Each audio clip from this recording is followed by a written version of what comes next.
Legend tells of a legendary warrior whose kung fu skills were the stuff of legend.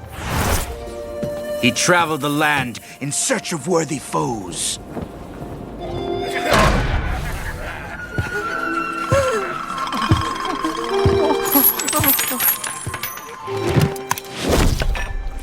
I see you like to chew.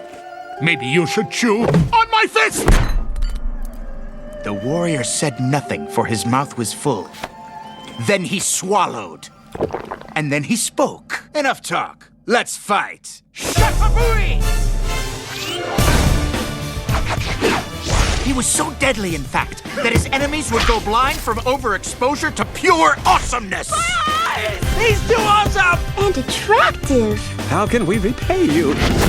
There is no charge for awesomeness or attractiveness. It mattered not how many foes he faced. They were no match for his bodacity.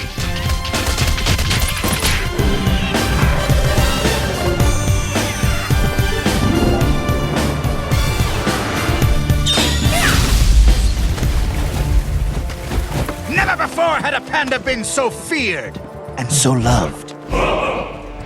Even the most heroic heroes in all of China, the Furious Five, bowed in respect to this great master. We should hang out. Agreed. But hanging out would have to wait, because when you're facing the 10,000 demons of Demon Mountain, there's only one thing that matters, and that's... Get up! You'll be late for work! What?